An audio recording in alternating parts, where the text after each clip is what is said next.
Right, okay, folks, back again. Welcome to the podcast. So, this is another one where we're going to be sort of expanding the remit of the sort of conversations we engage in. So, I think when I first started this podcast, I was very much a believer in sort of self-invention and self-reliance.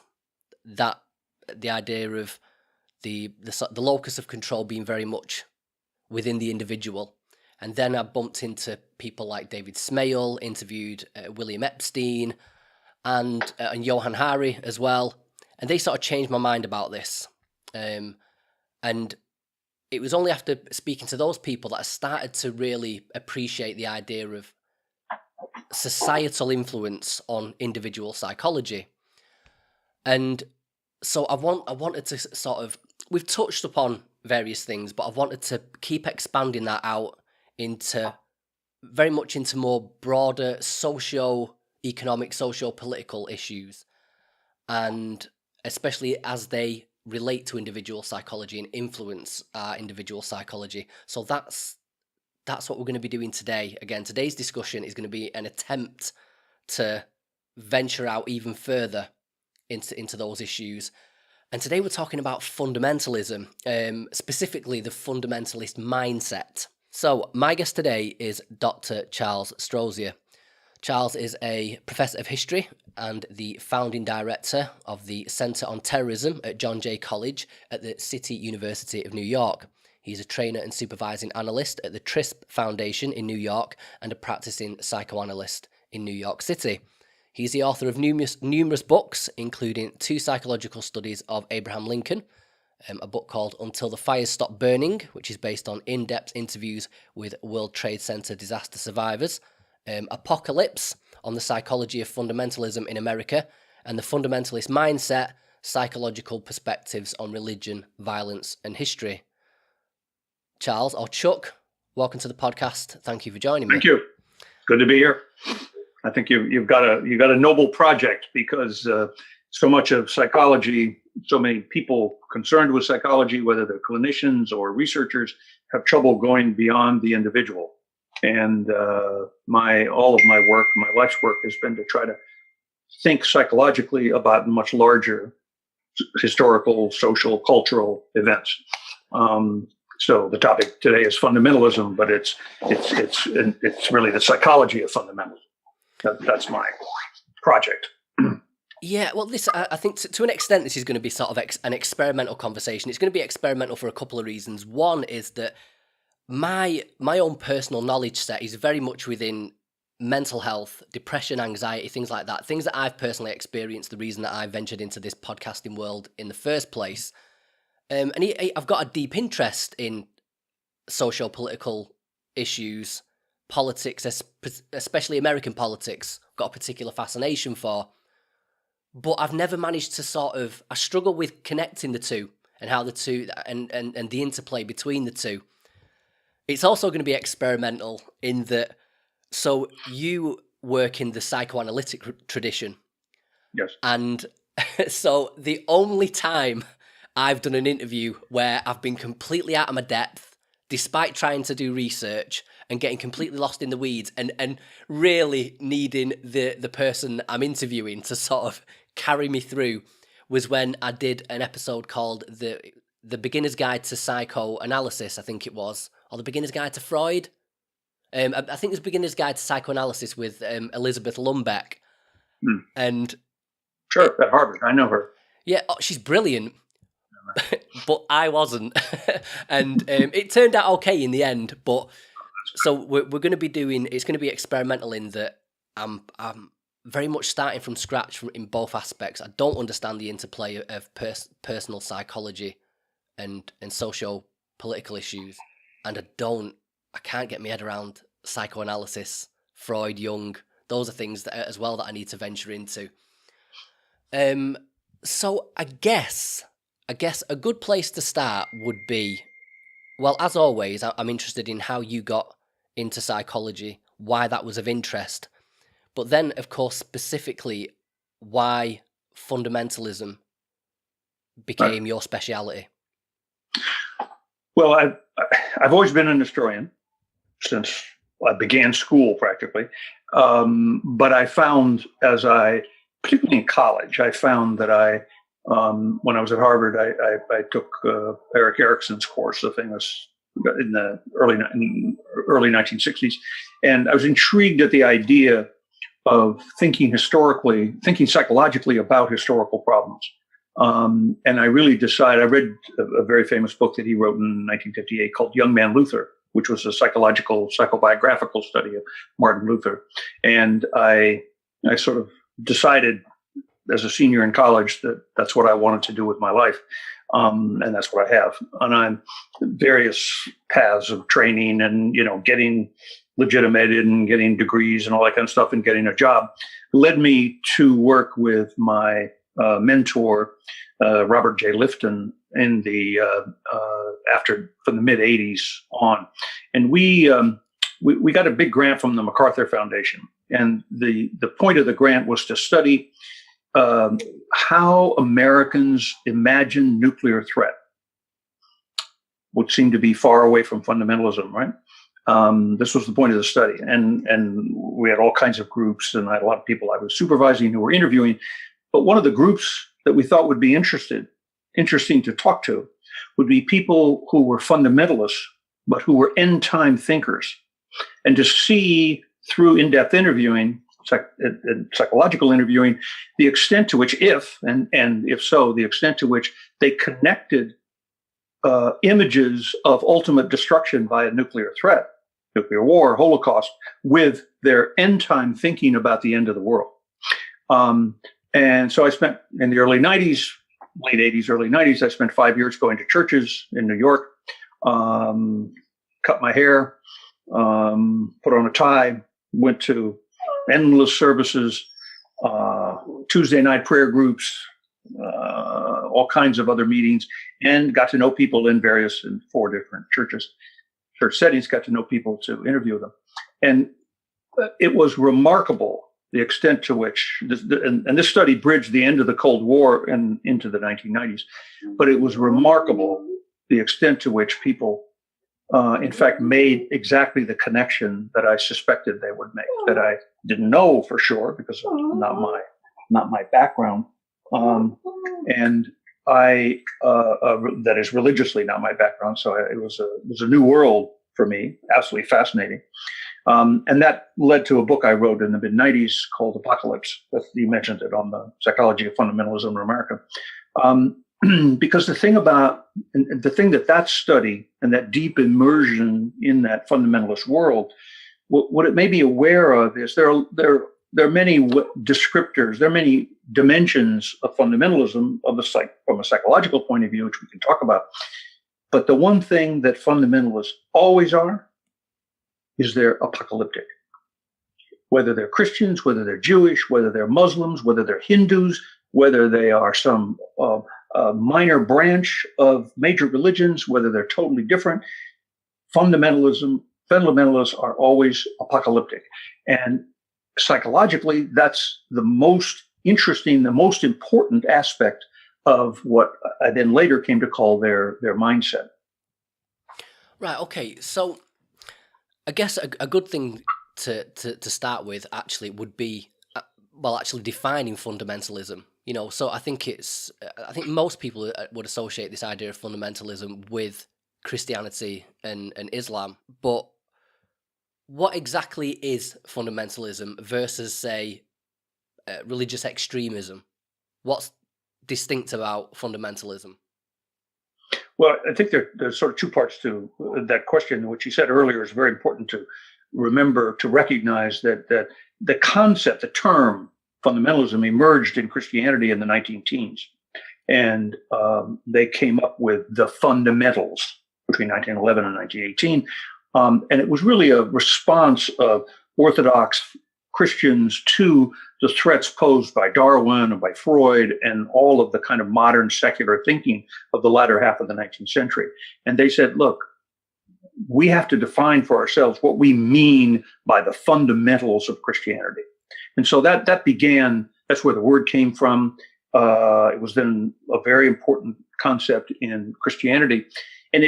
but it was politically, culturally, and in all other respects sort of quiescent between 1920 and 1980. That is, it was in the margins, it was in the shadows. As someone named Gary Wills has written, it's careless of scholars to have ignored for so long as many as 100 million people in America, and certainly hundreds of millions of people around the world. And what happened politically after 1979 really was with the rise in America of the moral majority and around issues of abortion, and that brought this large number, millions and tens of millions of people into political action, and became very important, associated with Reagan in the 80s. And so it then alerted scholars to the idea that this is something very, very important to understand. A little bit later, as I said, late 80s was when I got into the study of it from a psychological point of view, the people in religion, people in sociology, people in criminal justice. While all of that was going on in Christianity, there was, from 1967 on in Israel, was the settler movement, which is one of the most important fundamentalist movement in Judaism, the first such movement since at least the 13th century, and that got played out over the decades of the second half of the 20th century.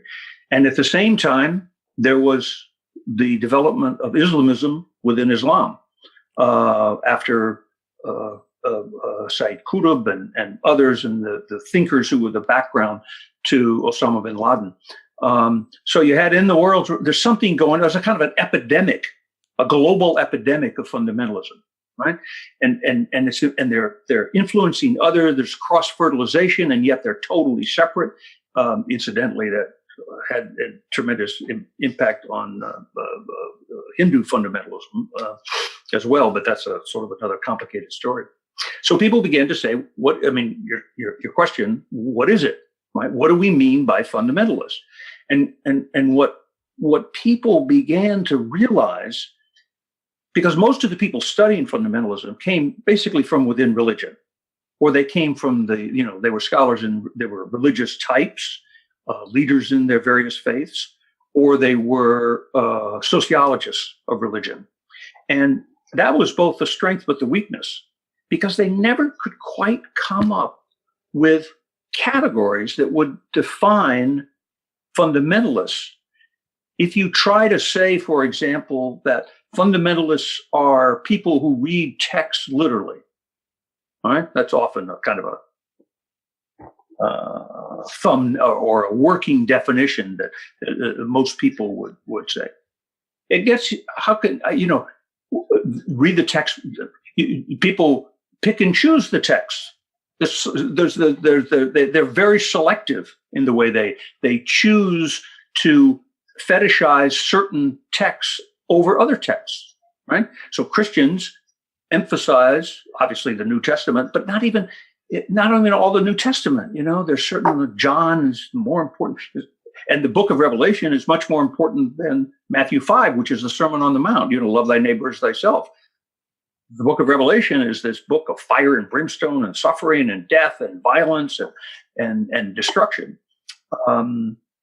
Hinduism has 30,000 sacred texts, right? So if you define fundamentalism by saying those who read their sacred scriptures literally, then you're at sea with something like Hindu fundamentalism, and on and on and on. So then you say, well, they seem to be people who have a relationship to the modern. And this cuts across all world religions. They're people who are conservative, who are anti-modern, who are patriarchal, have trouble with the particularly liberation of women, have trouble with homosexuality, have trouble with all the kinds of forms of behavior and attitudes and beliefs that are so deeply associated with the modern, right? So the people say, well, it's an anti-modern movement. But so is orthodoxy.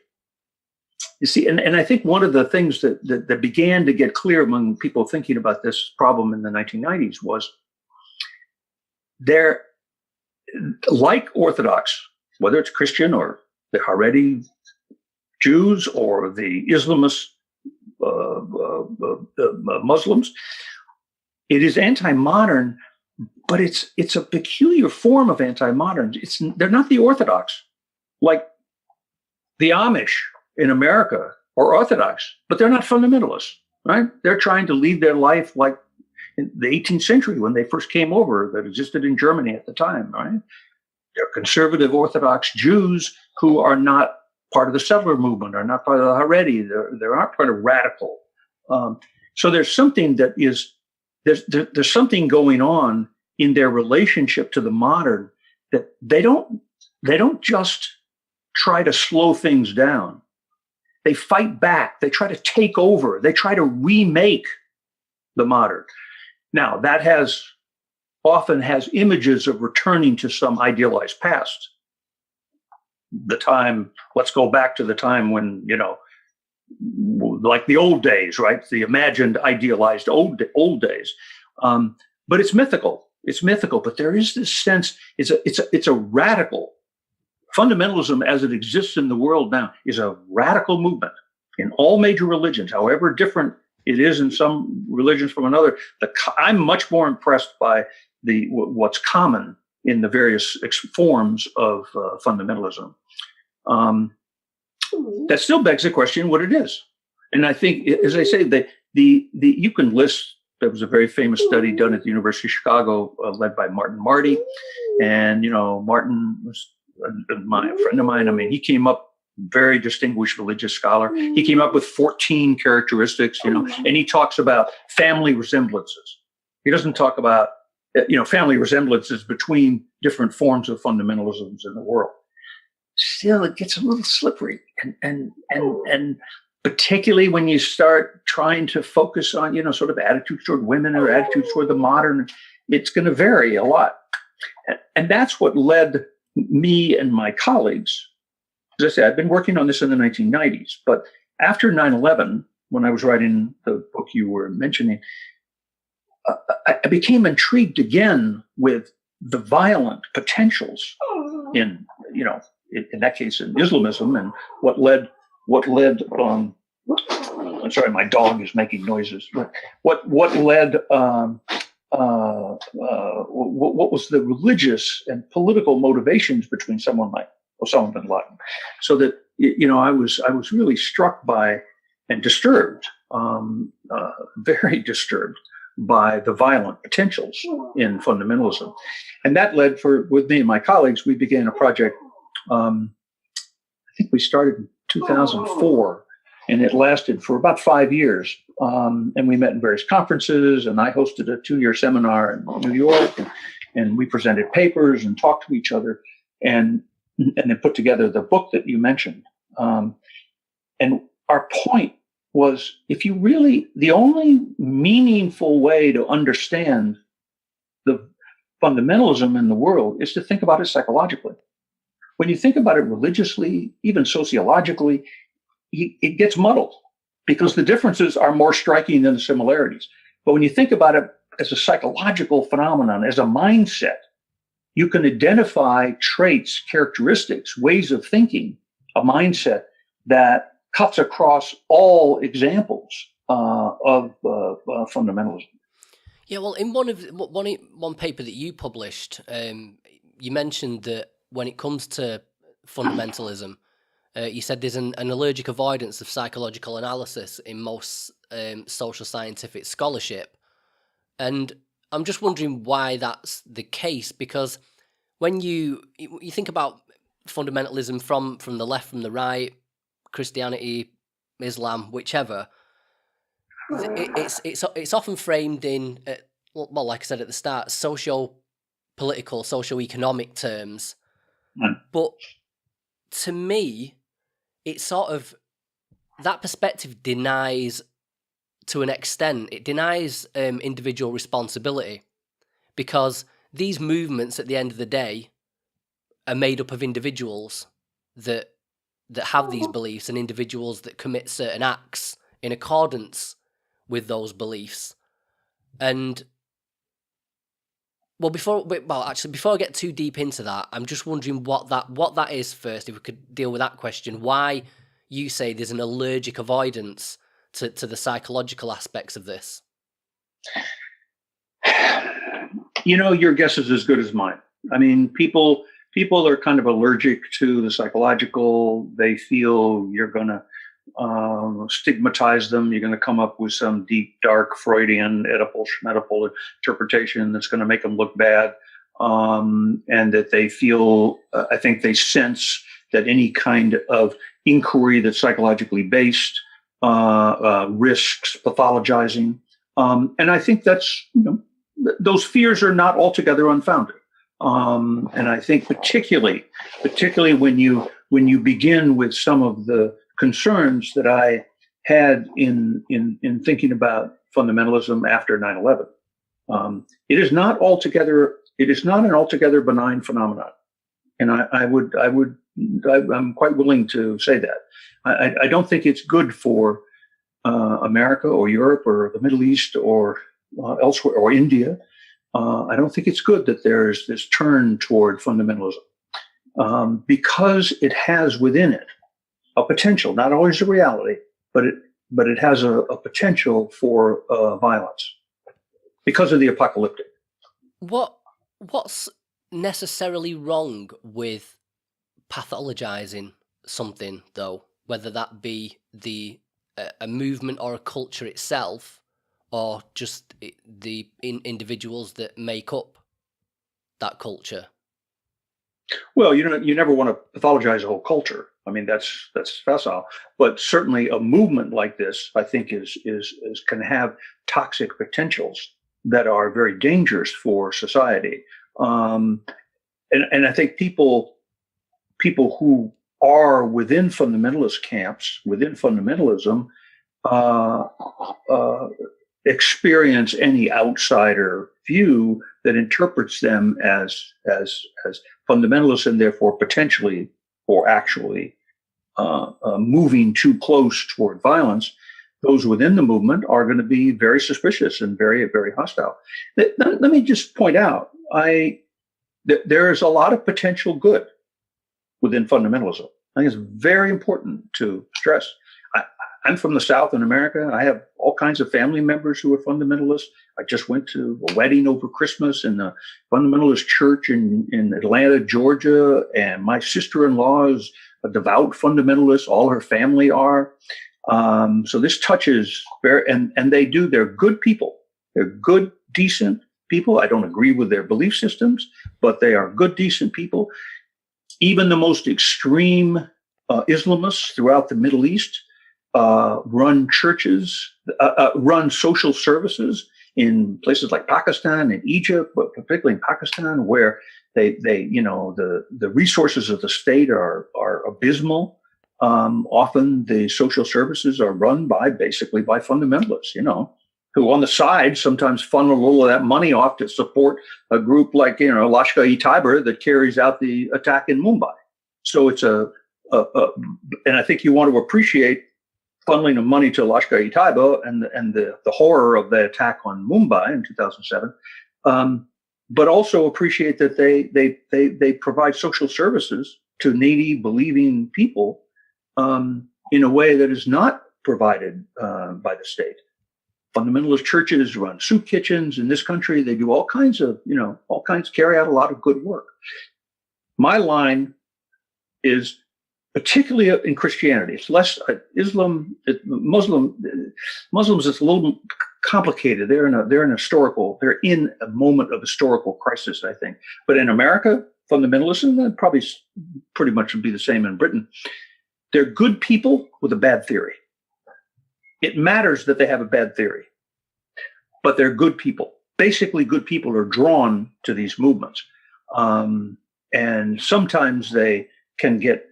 Because they have a bad theory, they can get drawn into bad policies, bad attitudes, but particularly intolerant of homosexuality, of emerging and radically changing views of women.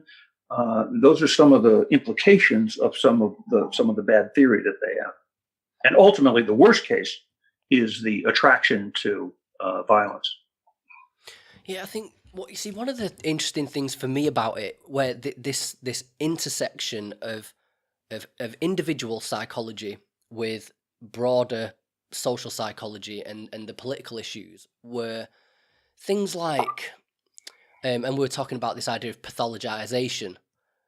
So, I mean, this is just a thought experiment and something I was thinking of in the build up in the build up to this interview.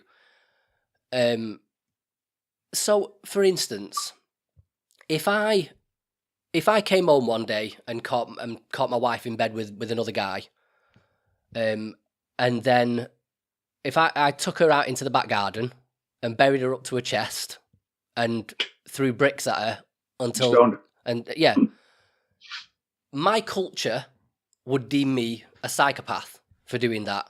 I'd be disgusting. I'd be a psychopath. He needs to be locked away. But then these fundamentalist Islamic countries such as like Saudi Arabia, Sudan, Iran, Somalia, the Yemen, where stoning for adultery is actually enshrined in law. And so one question that arises out of that is that then a psychopathic culture as a result of that? And as an addendum to that as well, the other thing that's interesting about it is the same people or many people, not all, but many people in the culture that would deem me a psychopath for doing that to my wife, because I did it within a couple of 100 yards of where they live, that makes me a psychopath. But the same act taking place a couple of 1,000 miles away, well, that's just their culture and we shouldn't judge. And then that sort of moral relativism strikes me as a bit of a sickness as well. That a sort of, there's a pathology to that thinking.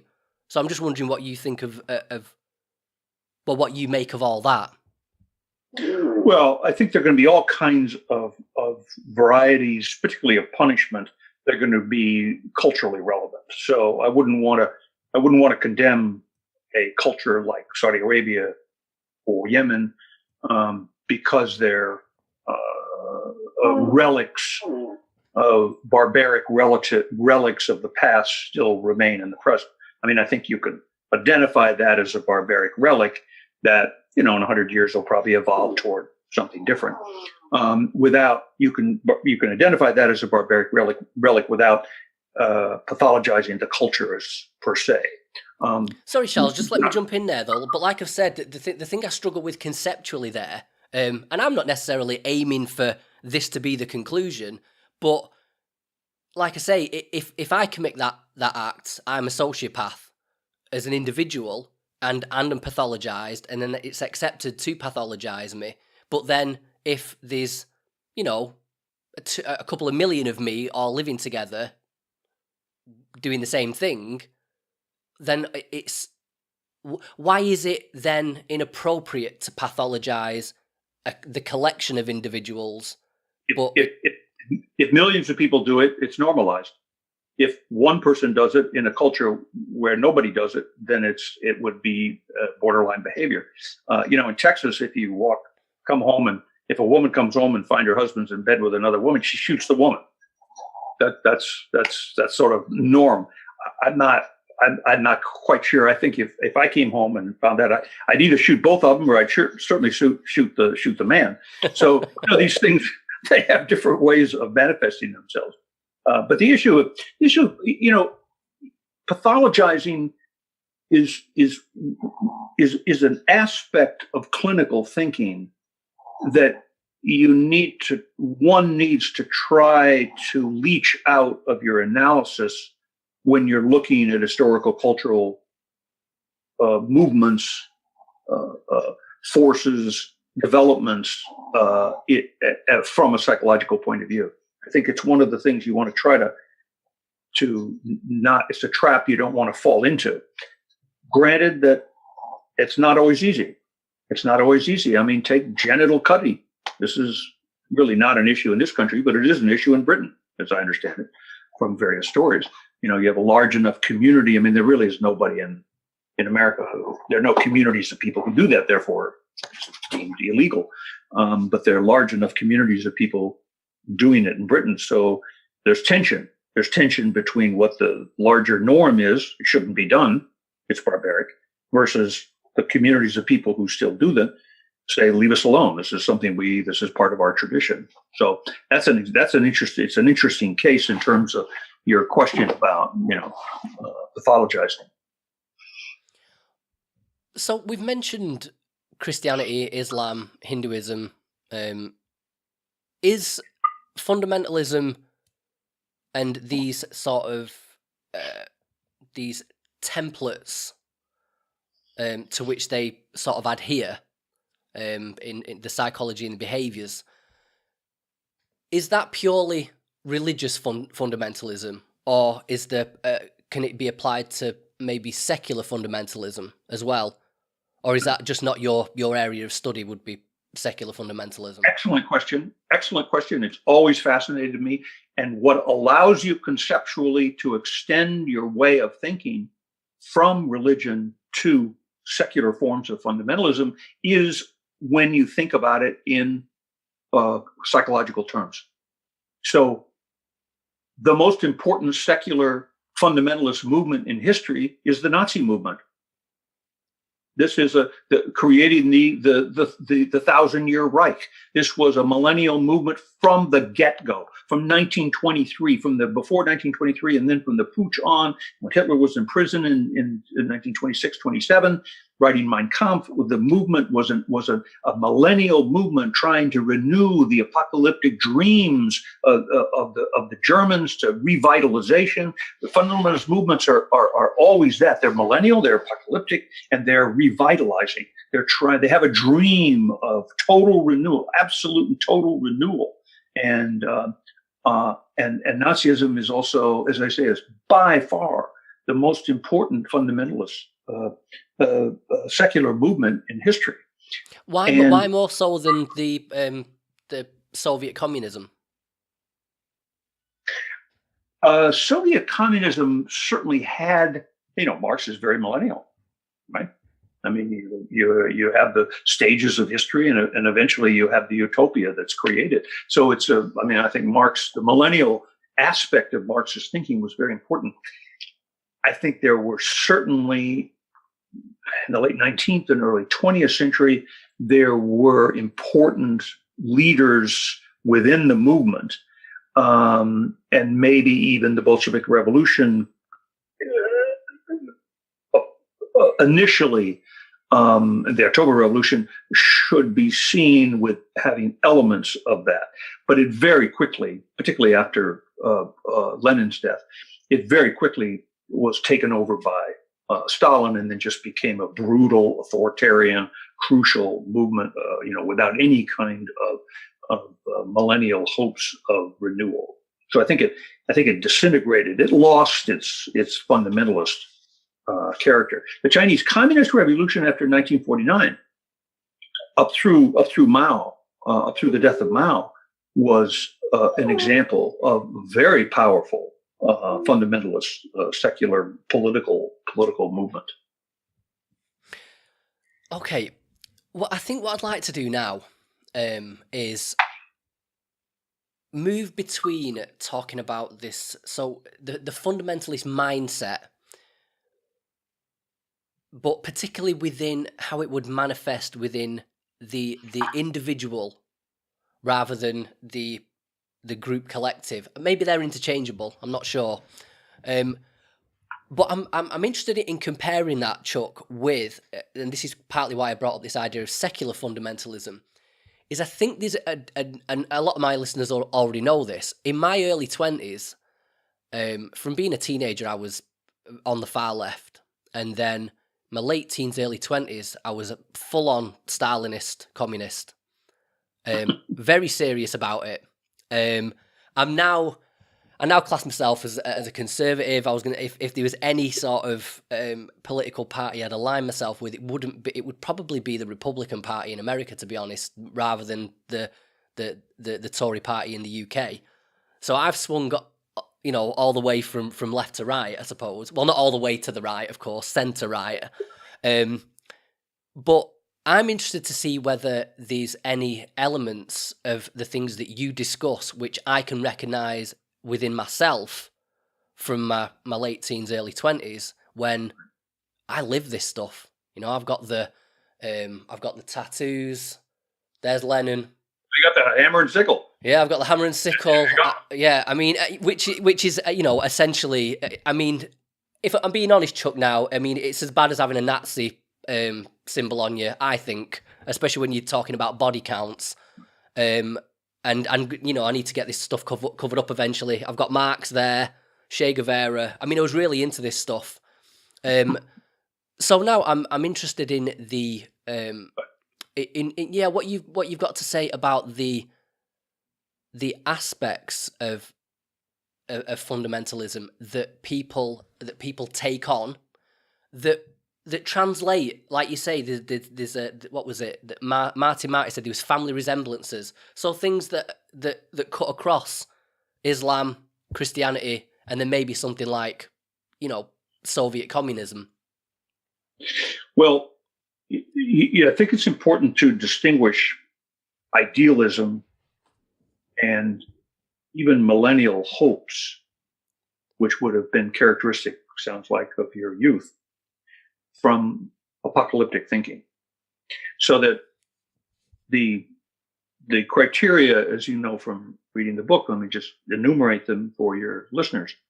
The criteria of what I think defines fundamentalism are a tendency toward dualistic thinking. All good and all bad. What I believe is all good. What everybody else believes is all bad, in a kind of a totalistic way, right?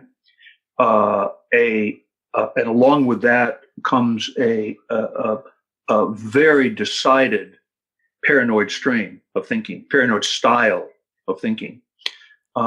Chuck, what would be an example of that? Just to quickly flesh that out, the idea of paranoid, a paranoid style of thinking, say within Christianity. Well, the most extreme example that we've lived with in the last few years is ISIS, which was regarded all outsiders as bad, and the only good are not only Muslims who didn't believe them are as bad as Americans and the British and the French, and what they're creating is the caliphate, which is a wild apocalyptic idea, and everybody else is in evil. They're all out to get us. We have anyone we can capture within our midst. We have to not only kill, we have to kill in a particularly dramatic way. We have to take videos of chopping their heads off, of cutting with a knife, right?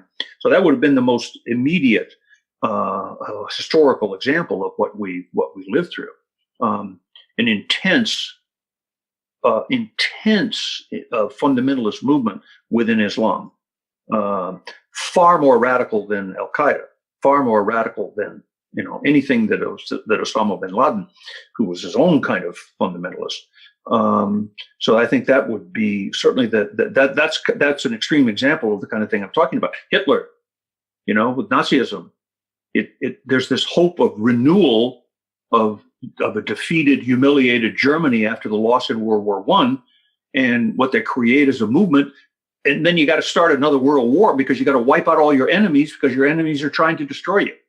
So, I mean, on a very large scale, that's the connection between the sort of dualistic thinking, all good and we're all good and everything outside of us is evil, and that evil is trying to attack us, to undermine us, to take away our way of life, and to kill us. And that's the paranoia. So the paranoia is an absolutely essential part of it. It's often associated with charismatic leaders. I include that as a way as a criterion.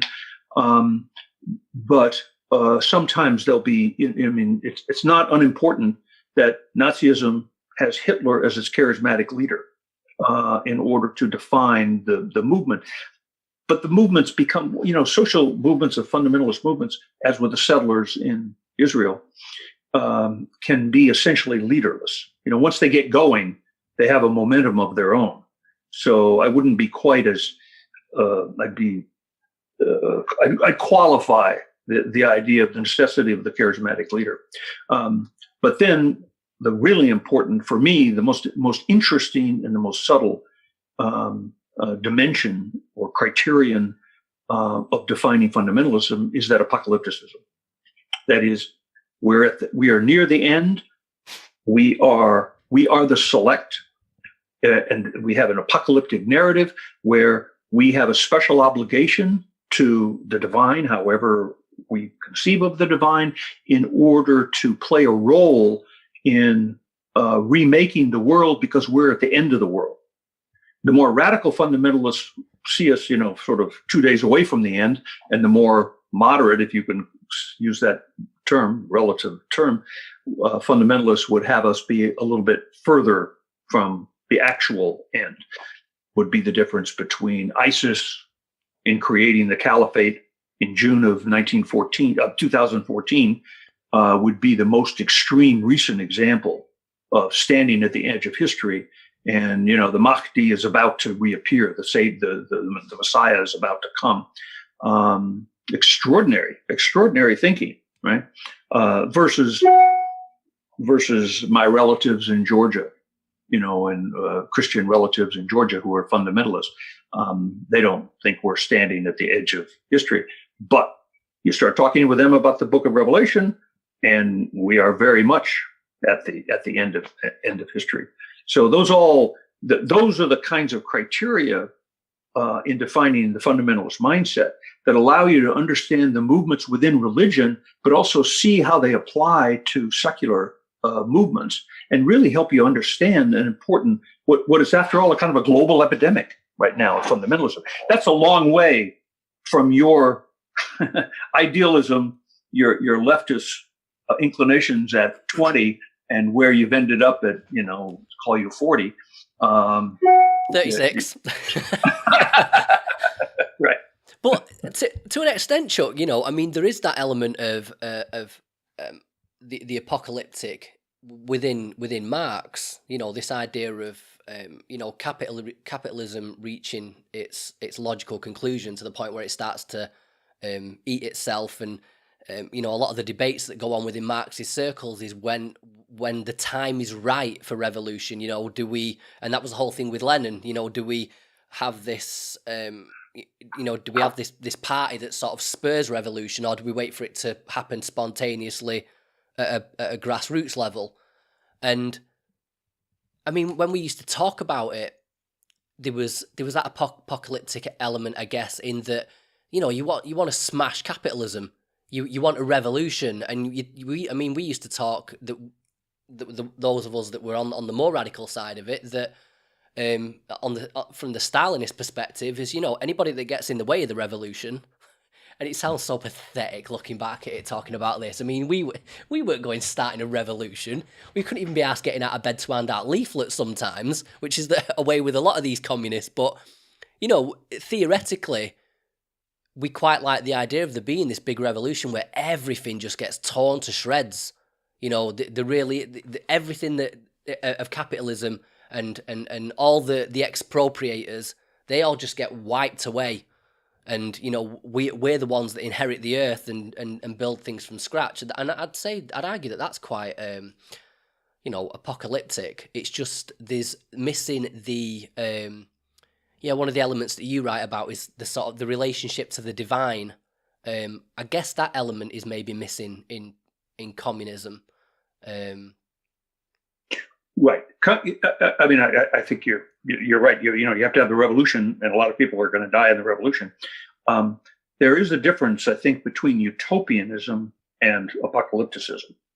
So that in apocalypticism, I triumph, the remnant survives, and all others die.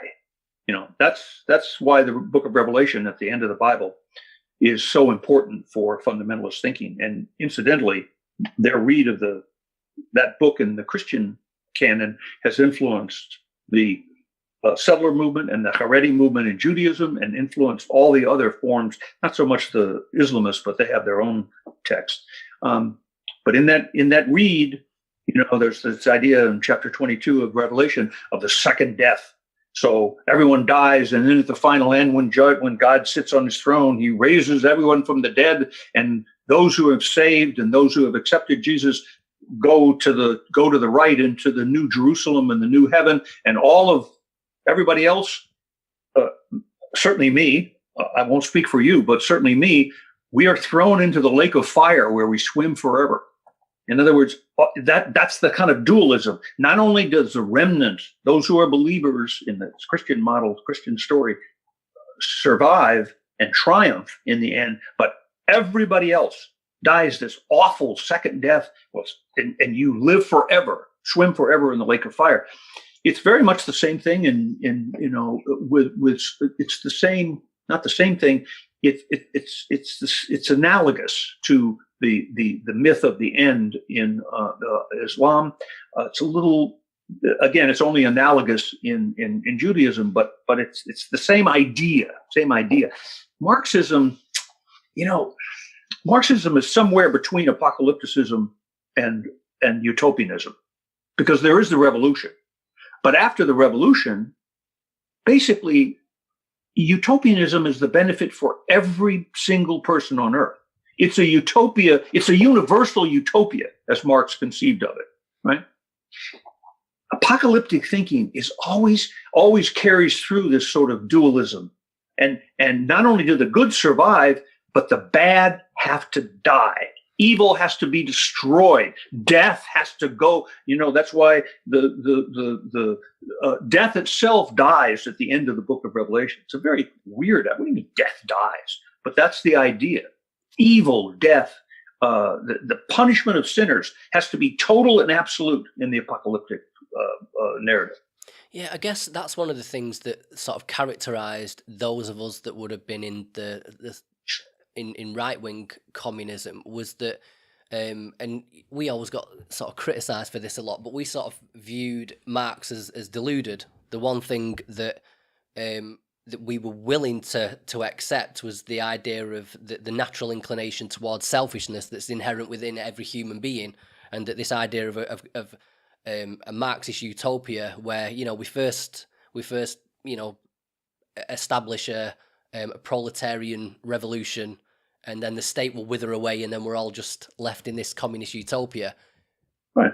We were more pragmatic about it and realised that just wasn't going to happen. And so when you think about after the revolution happens, there are going to be people that insist on trying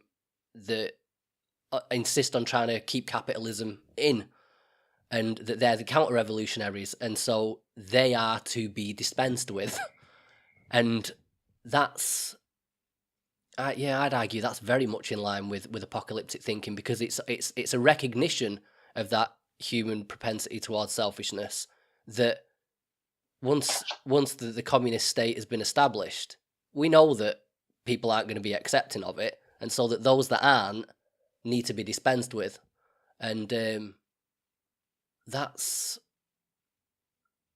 right. That you're bothered by that apocalyptic aspect of Marxism. I would like to just throw in as a caveat here, Chuck, that I don't know how much of this is just the pathetic, immature theorizing of a bunch of lower middle class kids in the comfort and safety of a capitalistic country that are just armchair revolutionaries talking shit, and how much of us would have actually stuck by those ideas if anything like that would have arisen. I like to think think it's mostly nonsense, to be honest. No, don't debunk it. I mean, I think the parallel is the appeal of the apocalyptic to individuals who are either young or troubled in a situation of social economic chaos, like Germany in the 1920s,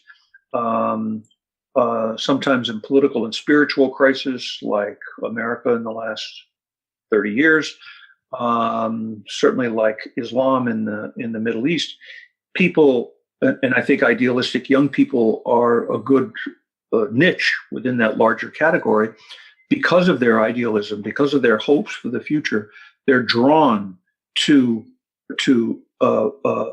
movements and charismatic leaders who offer up this hope for transformation, for even if it carries with it a clear notion of violence, so that from the get-go, Hitler made no bones about the Jews representing evil in the world, and there he didn't say we need to kill them all, but an essential element in Mein Kampf and in the Nazi movement was that the Jews represent a evil force in the world, and they need to be extirpated. The language, the rhetoric, is one of profound dualism with the implication of annihilation, not the explicit call.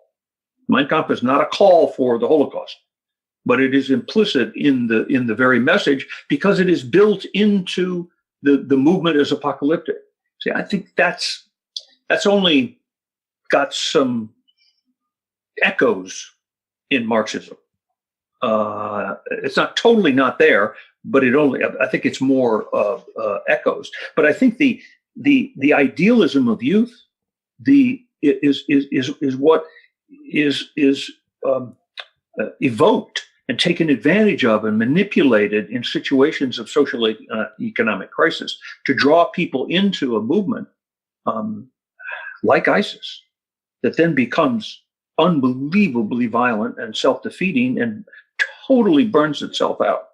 And then they're all killed by the tens of thousands of people, bombs. And in a way, that sort of ultimate death is not ultimate death, but the death and the end of the caliphate is sort of built to the beginnings of the proclamation of the caliphate. Yeah, I've just remembered something from a conversation I had with somebody once. So I was being I was probably about 21, 22 or something, and I was being chided by somebody who was they were a conservative and they were much more politically astute than I was, better educated. Up until my mid to late 20s, I never read anything that challenged my own ideas. And so, as is typical of a lot of young people, I ran into arguments a lot that didn't fare very well. And I remember somebody was basically mocking me for my beliefs, and I wasn't doing very well in this debate with him. And as a couple of the people chuckled, I said something to the effect of, this might even be verbatim, we'll see whether you lot are still laughing when you're all knelt at the side of a pit, when you and your children are knelt at the side of a pit with a rifle at the back of your skulls. And I like to think there's a reason I remember saying that, Chuck, because it was particularly malicious. But the one thing I've always wondered about that is, and I sort of touched on it briefly there, was whether, I'm questioning whether I should even include that in the podcast now, whether I had the potential for that to become an actuality. So, I mean, Solzhenitsyn says something to the effect in the Gulag Archipelago that there's, the line between good and evil runs down the middle of the human heart. And what do you think everybody has the potential to become a fundamentalist, and not somebody who just thinks a certain way but acts in accordance with fundamentalist values? Or does it take a certain personality type to be susceptible to that kind of thinking? Oh, I think the former, and I think your memory of that scene is a very honest and authentic kind of memory, because it shows in the debate, in a moment of idealism, the potential or the idea that those who don't agree with you, who are questioning your hopeful vision of the future, will be kneeling at the pit from somebody shooting them in the back of the head. And that's the Strozier quote I would totally agree with.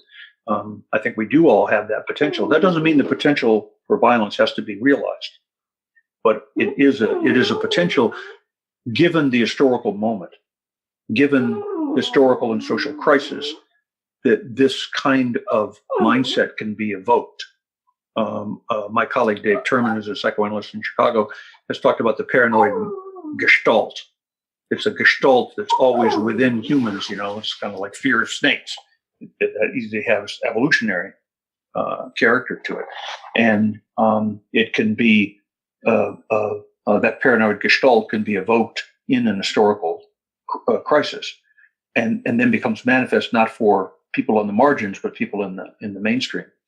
And that's that potential for evil that I think absolutely we all have that within us.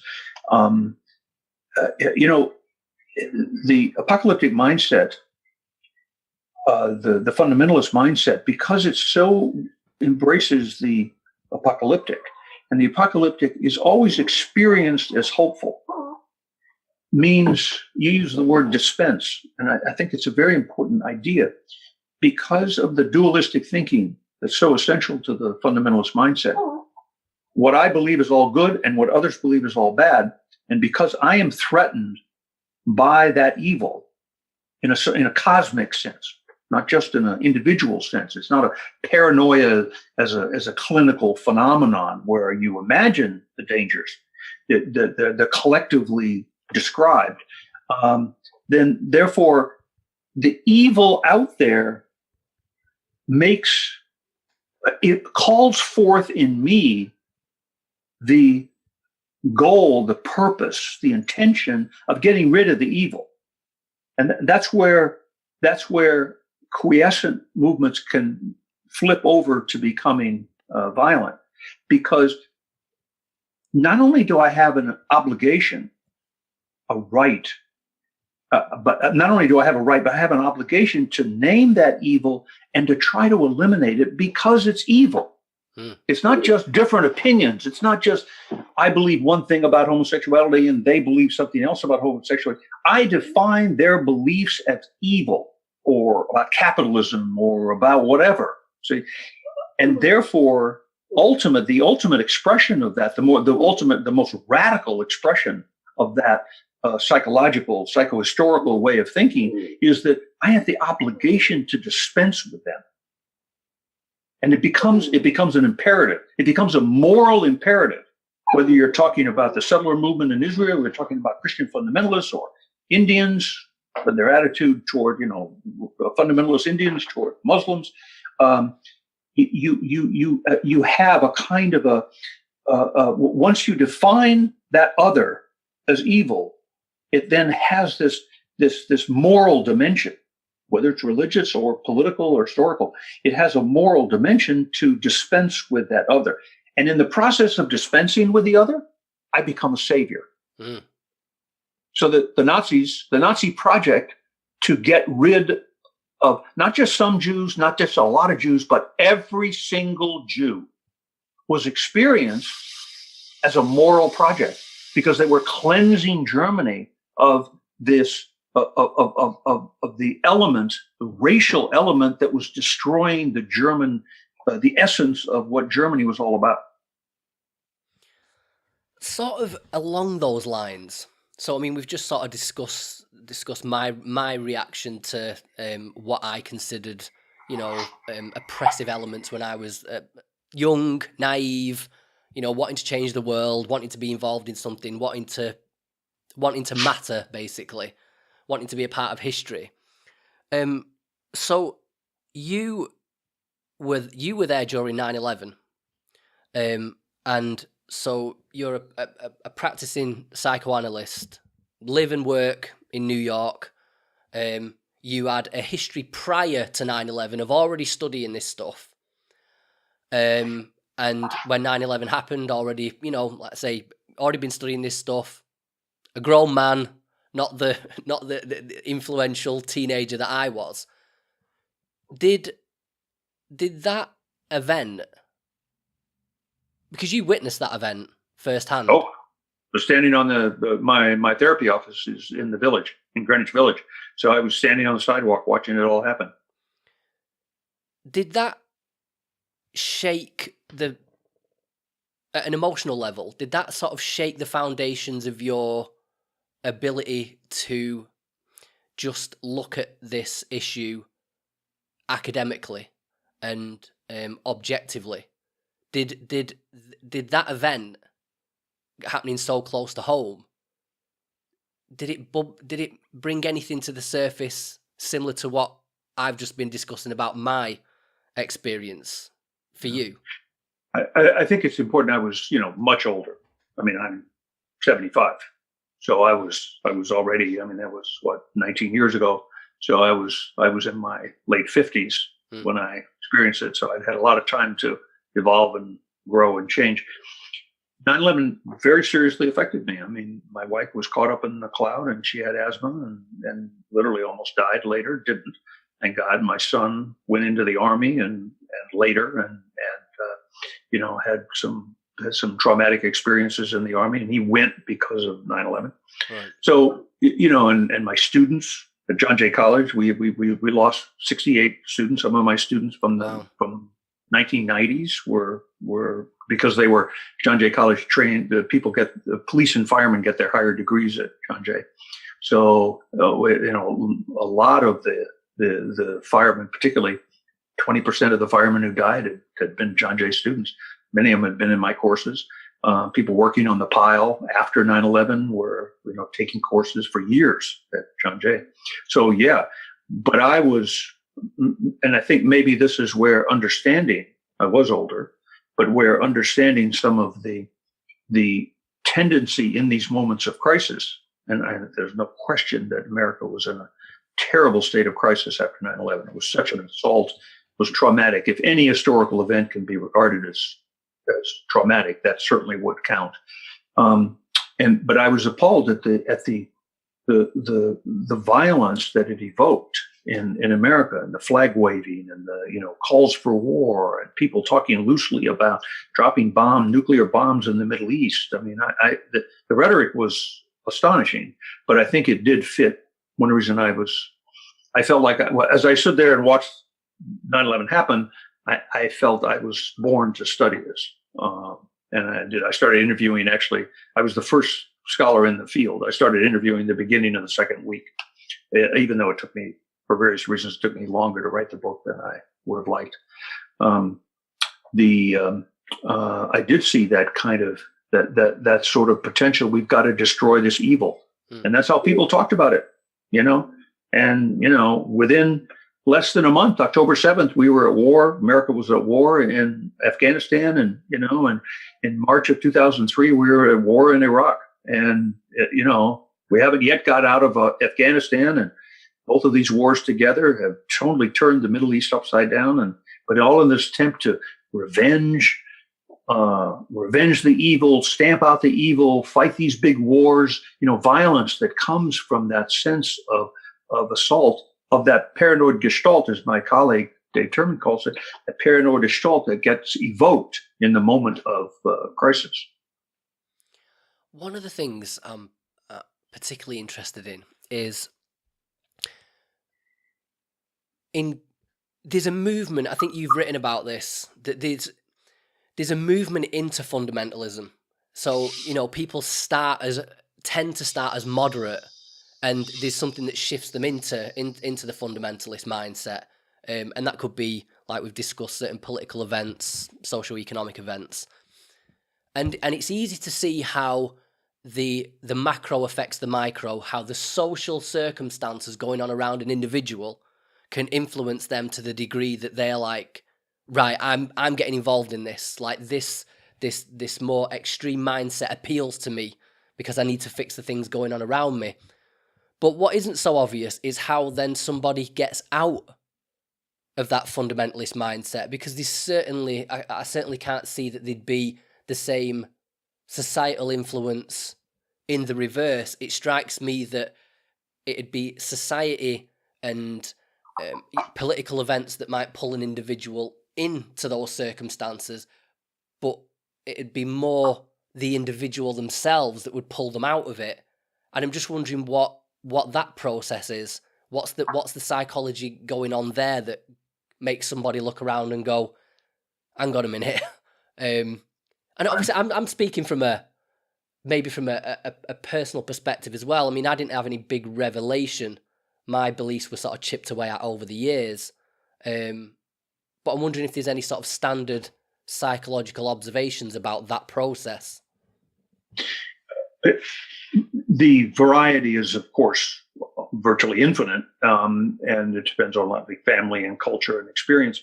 But I think there's a one of the characteristics of modern life, contemporary modern life, is that it's incredibly diverse and open and flexible and nuanced and filled with all kinds of messages that challenge one's certainties. You cannot escape it. You know, the Amish in America can go to Pennsylvania and work their farms and not have electricity, but even the Amish have to go into their little towns to buy their groceries, and the tourists come in the buses from, you know, New York and Philadelphia, and, you know, take their cameras and take pictures of the Amish because they're so unusual, and they ride their horses and their carriages down the highway, and there are all kinds of terrible accidents. They would be an example, an extreme example of trying to escape modern life. Most fundamentalists live in a world, you got your cell phone, you got your movies, you've got pornography, you've got women demanding rights that they never used to have. You have social attitudes, and in America, the movement toward granting equal rights to people, transgendered people, to homosexuals. I mean, it's just endless, the diversity that challenges sort of rigid doctrinaire views. And I think people who, for whatever personal reasons or collective historical reasons, move into a fundamentalist mindset, they have trouble relinquishing those attitudes. They you know, because it represents such a radical psychological choice of identity in a sense. But their children and their grandchildren sometimes are as radical or more radical than they are. And, you know, that's why in the fundamentalist churches, they tend to isolate themselves. They tend to go to this, you know, spend a lot of time in the churches because they're trying to protect themselves and their children from what they see as all these toxic influences out there. But how many young people can you know, how many young people are going to tolerate not having their cell phones? And you have your cell phone, it opens you to the whole world, and all kinds of evil influences that are going to challenge you, that are going to challenge this sort of narrow doctrinaire ideas that are filled with just so much obvious circumscribed one's potential. And narrows one's vision for yourself and the future. So I think these movements, and they ebb and flow. You know, they never go away. Like Christian fundamentalism between like 1920 and 1980, they never go away, but they can diminish in significance. And I think they tend to burn themselves out. I mean, look what happened to ISIS. You know, from June 2014 until now. Basically, they burn themselves out. You know, they're either dead or where are they going? And I have all kinds of articles in the New York Times recently about all the women who left. There was an article today about a woman from Alabama who went and married two ISIS fighters, and she has a kid. And you know, now they're all dead, and it's horrible. It's burned itself out, and they don't have it in a little tiny. Apparently, they're now holed up in an area in Syria the size of Manhattan. You know, and they're all about to be killed. They're holding civilians as human shields. And these women in camps, now they want to come home. Oh, I made a terrible mistake. Oh, please let me come home, you know. Yeah, we've got one. I can't think of the girl's name at the moment. I know she's just been... Yes, there's a woman who wants to come back to Britain, too. Yeah, she's just had a citizenship revoked by the Foreign Secretary, though, I think. So, yeah, she ain't coming back.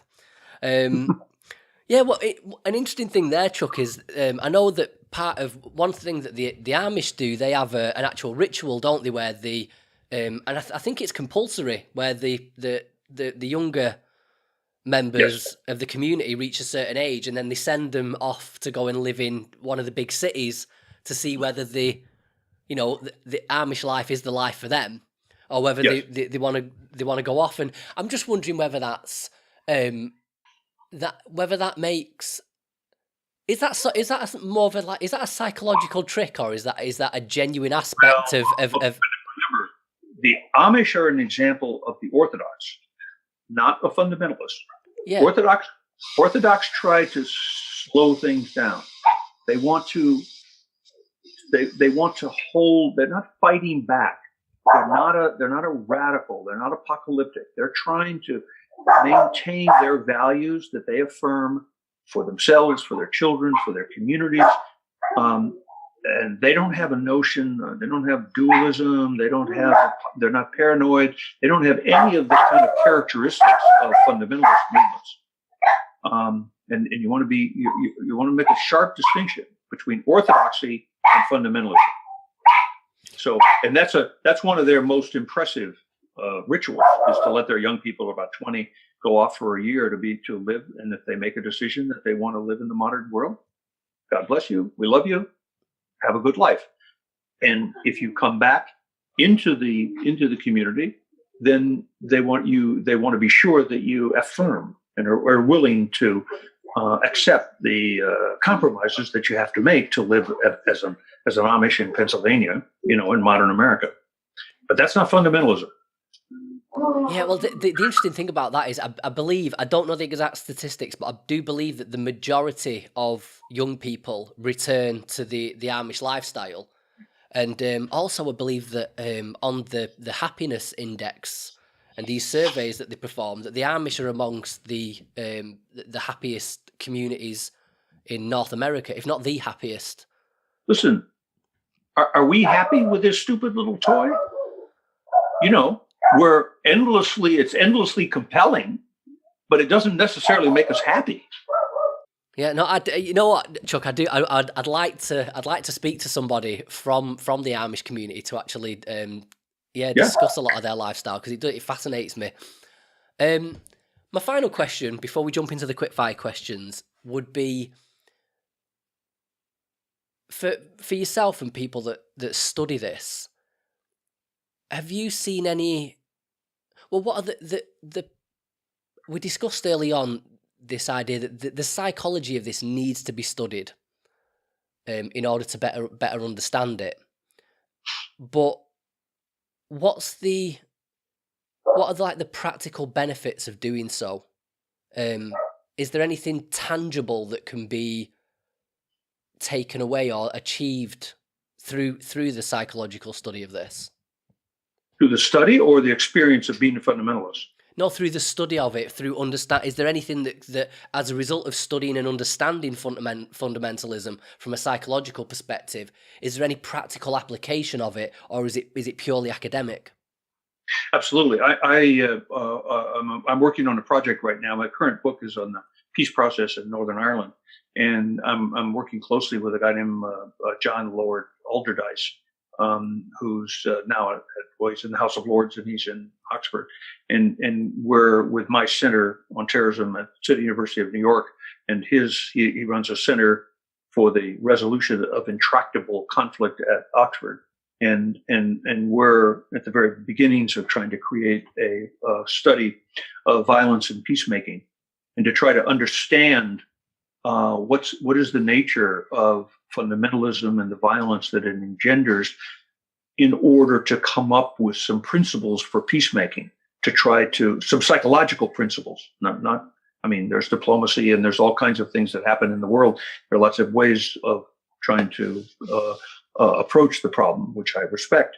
But if I can contribute to that conversation, it would be to try to bring a psychological sensitivity to an understanding of what the violence is all about, in order to generate ideas for peacemaking. And that project that I'm running, that I'm beginning with Lord Alderdice, is very much a part of my current book on Northern Ireland, which is a remarkable 30 years of destruction and mayhem, and thousands of people killed and tens of thousands of people hurt in this little tiny area of 1.5 million people. I mean, if any place should have never found peace, somehow they went through this miracle of the peace process that is really one can learn a lot from. Well, speaking of books and projects, Chuck, before we jump into the quickfire questions, if you'd like to just take a moment to any plugs, books, links, social media, anything you'd like to direct the viewers, the listeners towards? Yeah, it's kind of it's not yet at that point. I mean, I have a personal website, charlesbstrozier.com. B as in boy, charlesbstrozier.com. And that sort of tells kind of who I am and talks a little bit about some of these projects. It hasn't gotten to the point yet, partly because I need to get a big grant in order to do this stuff. Right. And so in Trump's America, there's not a lot of financial support for peacemaking right now. What would be, if you was going to recommend a book of yours to people, which one would it be along this topic? Well, I think certainly the Fundamentalist Mindset is a very important one. I mean, I have yet to write the book about peacemaking. That's my current project. But the other book, the Fundamentalist Mindset, but the other book was the Apocalypse on the Psychology of Fundamentalism in America that I wrote in 1994. Is a very based on interviews and all of my work in the churches is a detailed look at the way in which the way in which fundamentalism works within the churches. The Fundamentalist Mindset, which is more than a decade later, expands it into these larger categories, including the political and the secular. Right. Well, as usual, I will include a link to your website in the show notes and any of the books that are relevant to this particular topic. And like I say, you're a practicing psychoanalyst in New York City as well. So, if anyone's serving Manhattan and Brooklyn, I believe. I'm in Manhattan, yeah, right. So that's it. So I'll include those links if anyone's in the vicinity and they'd like to speak to Chuck. Okay, let's jump into these quickfire questions. So as usual, people, you get the first one free, but then after that, you do have to support the podcast, which you can do for as little as $2 a month.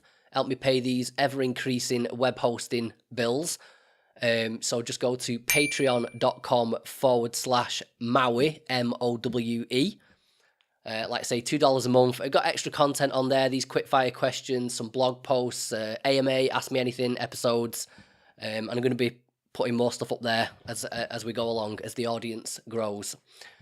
Okay, Chuck. Oh, well, we're just on the topic of books. Let's stick with that one. What's the last book you read, and then the best book you've ever read? Well, let me take the second first. I think the best book that I mentioned earlier, the book that profoundly influenced my life, is Erik Erikson's Young Man Luther. Which is a study in psychoanalysis and history. And it's a psychobiographical study of Martin Luther, which is just profoundly important and I think opens up all kinds of ways of thinking creatively about history from a psychoanalytic and psychological point of view. Okay, and the last book you read? The most recent book I've read is I've got a stack of books about Northern Ireland here, so I'm sort of all Ireland all the time. But I think the most recent book, maybe two before, that I was so intrigued by is Anna Burns' book, The Milkman, which won the Booker Prize. What's that about? I've not heard of that one. It's a novel. It's about Northern Ireland. And Anna Burns, earlier she'd written a book called the No Bones, but her novel, The Milkman, as I say, just won the Booker Prize in England, and it's a brilliant novel. It's so moving about she just captures the mood of paranoia that suffused life in Northern Ireland during the Troubles. It's absolutely fascinating. Yeah, I've got to say, that's the one thing the apocalyptic does offer us on the positive side, Chuck, is good stories. Even though I'm not a fan of bringing about the apocalyptic anymore, but I do like anything dark and dingy and reading about those. It's in the world of fiction, definitely. Okay, let's jump into these. What's the best piece of life advice anyone's ever given you? The best piece of life advice.